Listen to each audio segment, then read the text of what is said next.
평균을 기반으로 한 이동평균과 이동평균 파생 지표를 알아보겠습니다.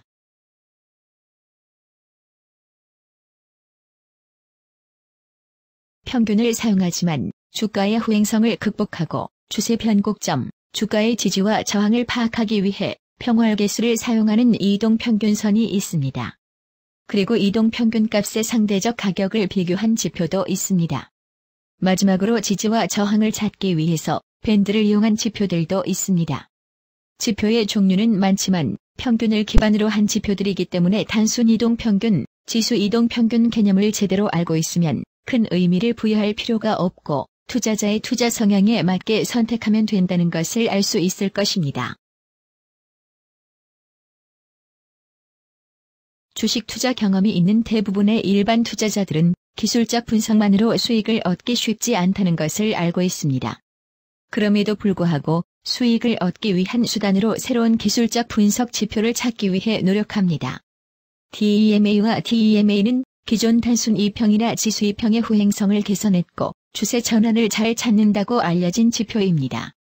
그러나 손익을 따져보면 꼭 그렇지 않다는 것을 알 수 있습니다. 단순 이동평균보다는 손익 측면에서 우수한 지표이지만 지수 이동평균과 비교하면 우수한 분석 지표라고 볼 수 없을 것 같습니다.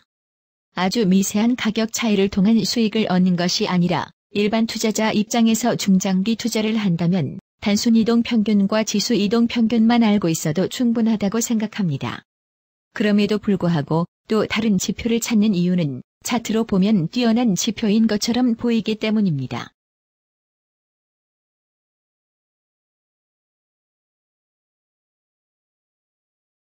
빨간색은 4가지 투자 전략에 따라 수익 합계이기 때문에 큰 의미는 없습니다.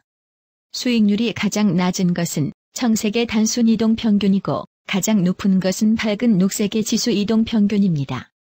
밝은 파란색은 DEMA이고 보라색은 TEMA입니다.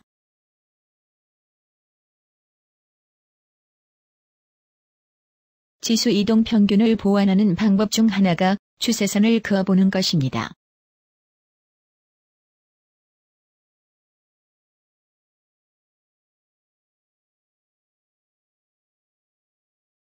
지수 이동평균과 DEMA를 이용한 전략은 동일합니다.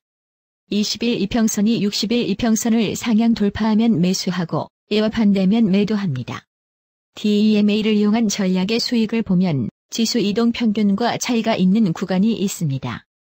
누적 수익으로는 지수 이동평균이 상대적으로 뛰어나지만 추세가 하락하는 구간에서 DEMA는 수익이 발생한 적이 있습니다.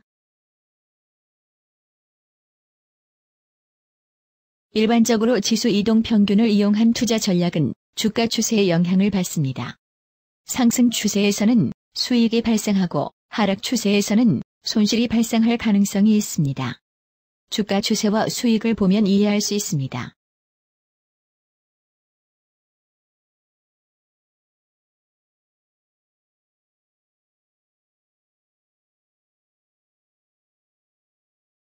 DEMA를 이용한 경우 전 구간에서 이런 패턴이 발생하는 것은 아니지만 주가 추세가 하락인데 누적 수익은 증가하는 구간이 있습니다. 다른 구간은 주가 추세와 거의 유사합니다.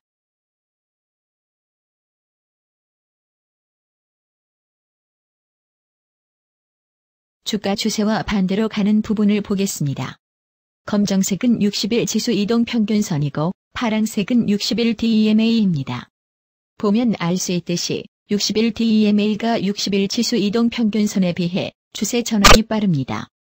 구간별 특징을 보면 가격 변동성이 증가하는 구간에서 DEMA가 민감하다는 것을 알 수 있습니다.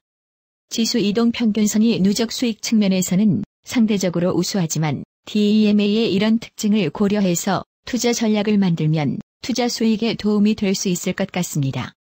이외에도 평균에 기반한 이동평균선이 많이 있지만 어떤 이동평균선을 선택하느냐보다 중요한 것은 절대적으로 기술적 분석 지표에 대한 해석 역량인 것 같습니다.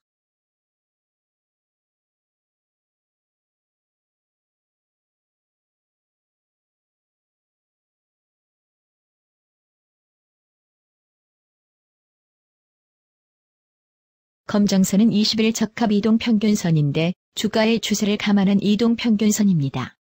20일 지수 이동평균선과 60일 지수 이동평균선과 비교해서 보면 추세와 비추세를 파악하는 데 유용하다고 볼 수 있습니다. MACD와 이격도 의미를 살펴보겠습니다. 글로 자세하게 적었기 때문에 읽고 이해하면 될 것 같습니다. 차트를 통해서 어떤 의미인지 확인해 보겠습니다.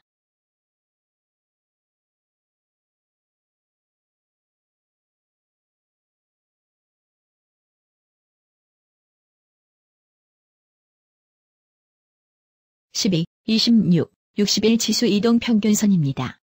MACD 기준선이 교차하는 지점과 주가가 60일 교차하는 지점이 거의 동일하다는 것을 볼 수 있습니다. 편의상 12일 지수 이동평균선이 26일 지수 이동평균선보다 큰 경우 주황색으로 차트에 표시했습니다. 당연히 MACD 지표와 동일하다는 것을 알 수 있습니다.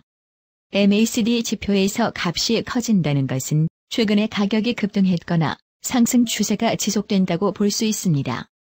그런데 꼭 MACD 지표가 아니더라도 주가 차트에서도 이런 부분은 확인할 수 있습니다. 다만 MACD는 직관적으로 보여주기 때문에 편리하다는 장점이 있습니다. MACD 시그널을 통해서 매매를 할 수 있는데 이것도 지수 이동평균과 함께 보면 12일 지수 이동평균선 크로스와 동일하다는 것을 알 수 있습니다.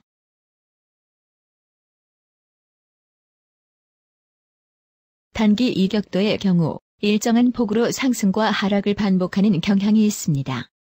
MACD 시그널을 하향 돌파하기 전에 이격도의 폭은 감소하기 시작합니다.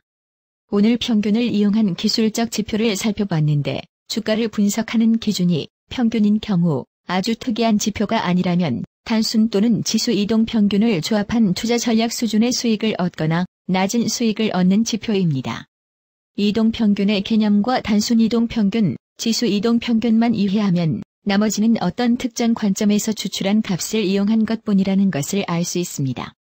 약간의 노력만 있으면 차트의 다양한 지표를 표현할 수 있지만 기술적 분석 지표의 개념을 이해하지 못한 상태에서 차트를 그렇게 꾸미는 것은 큰 의미가 없습니다.